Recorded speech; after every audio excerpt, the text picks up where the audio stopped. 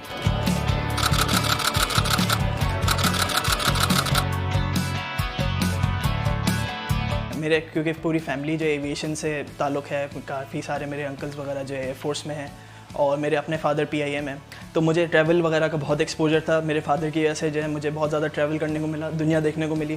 تو وہ جہاز میں بیٹھ کے ایک الگ ہی فیلنگ آتی تھی. جب بھی جہاز کی آواز آتی تھی تو سر آسمان کی طرف جاتا تھا دیکھنے کے لیے کہ کون سا جہاز ہے. اسی طرح پہلے فون سے فوٹوز لینا شروع کی. کسی بھی جہاز کی, کسی فلائٹ پہ جا رہے ہیں تو پھر ونگ کی فوٹو لے لی, کہیں باہر جا رہے ہیں جہاز گزر رہا ہے تو اس کی فون سے فوٹو لے لی. پھر تھوڑے پیسے سیو کر کے پھر ایک فائنلی ایک DSLR لیا جس سے ایک پراپر فوٹو آتی ہے ایک جہاز کی. میں نے خود ہی سیکھنا شروع کیا تھا. آہستہ آہستہ جو راستے میں دوست بنتے گئے جو نئے فوٹوگرافی میں بھی انکلوڈ ہو رہے تھے, ہم لوگ سب آپس میں ایک دوسرے سے ٹپس شیئر کرتے تھے کہ کس طرح فوٹوگرافی کرنی ہے. میں نے اپنا پھر پیج بنایا اس انسٹاگرام پہ, وہاں سے جو ہے میں نے اپنے فوٹوگرافی سے پاکستان کی ایویشن سین کو پروموٹ کرنا شروع کیا. یہاں پہ سول ایویشن سے پرمیشن لینا تھوڑا مشکل ہے, اس لیے کیونکہ یہاں پہ سیکیورٹی رسک بہت زیادہ ہیں. ہم جو ہے ان کے جو رولز کو مد نظر رکھتے ہیں. ہم لوگ ایئرپورٹ کی جو باؤنڈری وال ہے اس سے باہر رہ کے ہم لوگ جہاز کی فوٹوز لیتے ہیں. پھر تو سب سے پہلی چیز ہم دیکھتے ہیں ویدر. ہم جو ہے زیادہ پریفر کرتے ہیں کہ سورج نکلا ہوا تاکہ جہاز پہ کانٹراسٹ اچھا بنا ہوا. ونڈ سے ہمیں یہ پتہ چلتا ہے کہ جہاز کس طرف سے ٹیک آف یا لینڈنگ کرے گا. ہم نے ایئرپورٹ کی دونوں سائڈس پہ ایسے پوائنٹس چوز کیے ہوئے ہیں جہاں پہ سیکیورٹی رسک کم ہوتا ہے. اس کے لیے ہم بالکل صحیح ٹائم پہ پہنچتے ہیں, پھر جہاز کیپچر کرتے ہیں. ہمارے پاس ایک پلے اسٹور پہ ایپ ہوتا ہے, اس پہ ہر فلائٹ کی ڈیٹیل ہوتی ہے, وہ کدھر ہے, وہ کتنی دور ہے ایئرپورٹ سے, وہ کس ہائٹ پہ, کس اسپیڈ پہ, اور اس کی رجسٹریشن کیا ہے, وہ جہاز کون سا ہے. تو اسی چیز سے ہم لوگ دیکھ سکتے ہیں کہ جہاز کتنی دور ہے یا پھر کون سا جہاز کراچی آ رہا ہے. ابھی اسٹرکٹلی ایک ہابی ہے فی الحال. جب تک یہاں پہ اویئرنیس نہیں بڑھتی, ایئر لائنس کے اندر جب اویئرنیس بڑھے گی, ایویشن فوٹوگرافرس کو آن بورڈ لیں گے تو اس پہ پھر کیریئر بنے گا. لیکن اس وقت تک, اس سے پہلے تک یہاں پہ ابھی کیریئر پاسبل نہیں ہے, میں نے نہیں کہا. لوگوں کے دلوں میں خوف ہے. جب بھی ہم کہیں بھی ہوتے ہیں تو جو آس پاس کے گھروں کے لوگ ہوتے ہیں انہیں کیوریوسٹی ہونا شروع ہو جاتی ہے کہ بندے کیا کر رہے ہیں. ہم پولیس کو کال کر لیتے ہیں یا پھر وہ پھر آ کے پوچھتے ہیں کہ جو آپ نے یہ جو فوٹوز لی ہیں یہ ڈیلیٹ کریں, یہ الاؤ نہیں ہے. تو مجھے لگتا ہے کہ لوگوں کو اتنی اویئرنیس نہیں ہے کہ یہ چیز لیگل ہے, پراپرلی لیگل ہے. اور کچھ لوگ ایسے ہیں جو جہازوں کی فوٹو لینا پسند کرتے ہیں.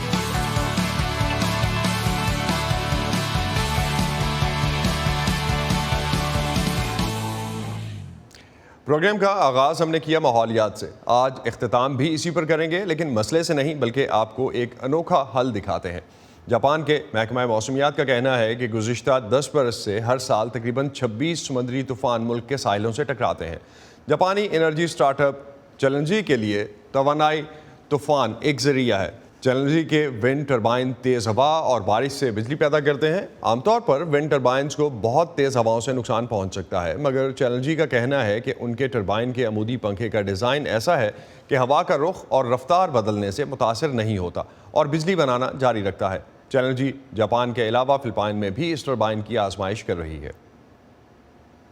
اور اسی پر ختم کرتے ہیں آج کا ویو 360. اسٹے سیف اور ماحول کو بچانے میں آپ اپنا کردار ادا کیجیے. آج کے پروگرام پر فیڈ بیک کے لیے آپ آ سکتے ہیں facebook.com/VOA اردو کے پیج پر.